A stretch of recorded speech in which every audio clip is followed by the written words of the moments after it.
Somali ilaahi baa u maqan Somali ilaahi baa u maqan inna uma maqna ceelna maxaa la dhihi jiray waxaa iidugu daliil leh waxaan idin sheegi jiray 20 sano oo soo dhaafnay in burburkiina laga shaqeynayo oo aanan wadanka Soomaaliya loo tageenin in wanaag laga qabto waa mid shalay dhacday weeyaan ciidankii AMISOM uu ka soo baxay marka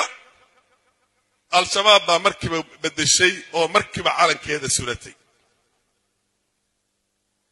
AMISOM iyo al-shabaab inay wada shaqeynayaan maladidi iyo wixii AMISOM shaqada u dirsaday reer galbeedkii aad garanayseen quwadaha waaweyn oo u dirsaday kuwii Afrikaanku annagoo kala aha kac Soomaali loo burburiyay idinkana lacagta anaga idin siinaynaay taasaa idinku daliil ah sidii laga sugayay Soomaali ma noqon waxay ka sugayeen markii gaajo iyo macaluul iyo rafaad iyo qaxar uu ku dhaco inay kulli wada Kristaan noqdaan inay dhaqanka ka tagaan inay diinta ka tagaan inay nolosha ka tagaan oo baaba'aan sida Red Indians ka Mareykanka aad garanaysaa Native Indians ka Mareykanka Soomaa iyo sida Aborigines ka Australia in sidaas ay u baaba'aan bay filayeen ma ay noqonin haddana waa la ilbaxay wadankii ha loo ciidmo al-shabaab waxa uu shaqeynaysan waynu garaneynaa quwadaha Afrikaanka meesha jooga waxa uu shaqeynayaan waynu garaneynaa madaxda meesha joogto Soomaalida madaxda sheega waxa uu shaqeynayaan waynu garaneynaa mid ummadii Soomaaliyeed iyo diinta Islaamka u shaqeynaya ma jiro waxaa kugu daliil ah hal shay saddex shay baa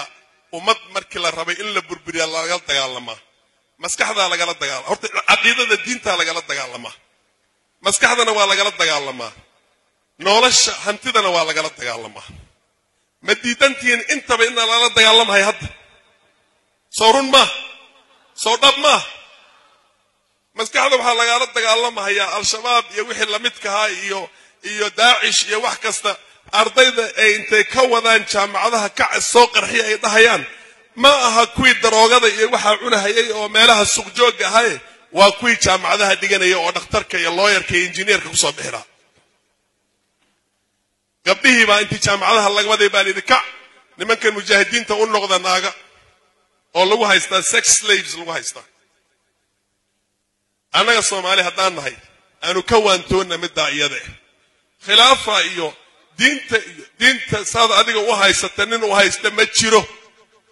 saad u jeceshahay ilaahay nin u jecel ma jiro saad islaam u tahay nin u ma jiro dibkan haystay dibkan wadaanta cideeda keentaa cid kala keentaa dibka kugu haysto xamar kugu haysta maxay Kismaayo kugu haysta Hargeysa kugu haysta maxay Boosaaso dibkaas xalli haddaad Soomaali tahay ilaa boqolkiiba boqol waa muslimiin dadka Soomaaliya ku nool nin la musliminay ma jiro waxa waa mu'amarana loo ciyaaray mar hadda laga joogo 10 sano dhowr iyo 10 sano horteed baa waxaan across Atlantic Washington DC baan ka soo tagay waxaan u soo socday Heathrow Airport waxay la fadhiyay nin oday oo markaa 70 iyo dhowr aan ku qiyaasay iyo xaaskiisa oo fasax u socdaan oo yahuud ah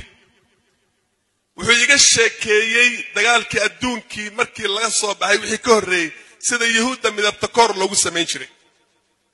iyo sida aan loogu ogolaan jaamacadaha inay galaan laakiin taariikhdeedii baan aniga aad u akhristay waqtigii dagaalka adduunka labaad ka horeysay clubska ay leeyihiin nimanka cadaanka oo WASPs waxa weeyaan white Anglo-Saxon Protestants baa la dhahaa nimanka Englishka mise Aryans isku yeero oo kuwa Scandinavia Ingiriiska Jarmalka oo suuq haystay inay yihiin Europeanka dadka nin kastaba ka nasabroon oo Hitler uu ka dhashay iyo Ingiriiska waxa la mid ka ahaa way yasi jireen Talyaaniga iyo maxay ahayd Yahuudda iyo Irishka iyo way yasi jireen waxay ku oran jireen nigaska mise Africanka oo oranayeen ay nigroga ugu yeereen iyo dabaqada ugu hooseysay ee had kuwan kalena dabaqan yar dhaafto ayaga meesha u sare isku haysta waa loo diiday jiray jaamacadii waa loo didi jiray clubska dadka cumaalka oo xoog u shaqeeyo muruqooda maalan bay ahaan jireen laakiin waxay sameeyeen baan idin sheegi way shaqaysteen intiba Irishkana way shaqaysteen yahuudana way shaqaysatay waxaanan dadkii madooba ka ahayn dadkii yahuudda ahaa intay isu tashadeen yay waxay qabsadeen mustarigii adduunka oo dhan jaamacadihii loo diidi jiray oo Harvard iyo Yale iyo Princeton iyo maxay ahayd Brown University aad wada garanaysa UCLA bay la wareegeen iyaga Irishkii maxay sameeyeen way dagaalameen Kennedy baa ka dhashay way shaqaysteen way isku tashteen Catholicna way aan kuwaasayto way ka duween kuwan kala jaamacadahooda hagaajisteen iyagana ninkii madooba muxuu sameeyay oo African American ka ahaa wali wuxuu haystaa tabeelada wuxuu leeyahay waa la xaqirayaa buu leeyahay asagoo madaxweynaha hadda soo maray maalin dhaweyd may gartaan waxaan leeyahay xikmad ma idiga soo baxday xikmadda idiga soo bixi Soomaaliya isku tashada wala Ingiriis wala nin maxay Aryan ahaa wala Yahuud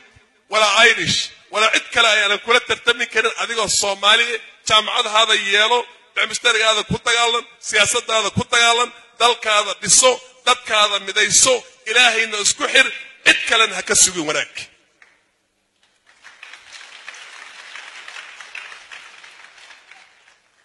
nin Ingiriis ahaba wuxuu nagu tilmaamay asaga oo tilmaantu uu nagu tilmaamaya in aqeeda sababteeda ahayn laakiin firfircooni ay tahay wuxuu yiri waa the Jews of Africa waa the Jews yahuudda Africa yahuudnimadii aan aqeedo ma sheegayo wuxuu sheegay say u firfircoon yihiin u shaqaysanayaan oo ay mustariga u galayaan Afrika iyaga la wareegi doonaan buu 100 sano horteed yiri hawshana aan wadano ilaahayna aan isku xirno Soomaalidu waa la siri karaa laakiin muddo dheer lama siri karo waxaan ka naxsanahay 25 sano in la siraay hadda oo la lahaa wanaag baa lagu hayaa wanaag lagu ma hayo qabiilna waa soo Xasan Sheekh idin sheegay kulligeen isku qabiil baatiin maxaa nin hadda intuu soo hor istaagay reer ka yahay aan sheegi kara ma jirto illa ma la sheekaysto weydiyo wadankan aan ku noolnahay dadka anaga aan walaalaha nahay oo Kenyaanka waad arkaysaa jalwaha waad garan suuradiisa abaliyada waad garan soo hadlay lahjadooda aad ka kasi itaalkooda aad ka garan jirkooda aad ka garan adin ninku kala garan haya ma jirto adiga oo law kala garanaynin baad is qaybinaysaan ayagana isma qaybinayaan dhageysta idin sheegay ka Soomaaliga hadda markuu joogo oo madax u yahay oo dawladda uu ku jiro oo xogaa gadgadla uu yahay oo meelaha nashnash uu leeyahay oo ordahay oo daba dhilifka uu yahay intuu u taga macadadkii Kenyaanka nalaha madaxda kan waa reehebel wax aan ka soo kale qurunkaas ay barkood ku dhaqdaan ana idin sheegay dhageyso war waxa sheegay ninka hadan la malay booran iyo adiga iyo gabra iyo saakuya iyo rendil lagu ma kala jeclo kulligeen isku mid baati anna waa lagu nacab yahay ayagana waa la nacab yahay isku siba lagu nacab yahay walaalka waa ka diida madaxweynaha istaagay waa booran maxaa ku kala duwantiin adiga diida maxaa ku kala duwantiin ba jirta muxuu ku sheegayaa maanta oo dhan ku leeyahay dadkan ay ku shitig hamitig aha oo isku asalka aha oo oromada iyo gabraha iyo rendilada head adduunkan iyo regionka oo dhan waana la wada gumaystay amxaar iyo Tigray iyo ay aanan ka tabar badneen ba meel kasta kugu haysta muxuuna ka helay wuxuu ku helay adiga liidnimadaadii buu ku helay ilaahayna islaam ba ku siiyay waxaan leeyahay meeshan anaga joogna dastuurna way leedahay sharcina way leedahay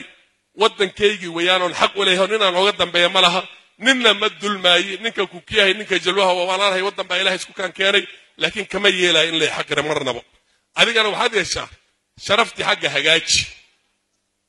xagga hagaaji isku duubnaaw midaysta sharafti noo keena tacliinta Soomaha ha lagu daaro tacliinta aad ha lagu daaro jaamacadna wuu noo hagaajinayaa ninka leeyahay jir insha Allah iskoolaadku wuu noo badin hayaa anana garab aan u noqono wabillahi tawfiiq wasalaamu calaykum wa rahmatullahi wa barakaatuh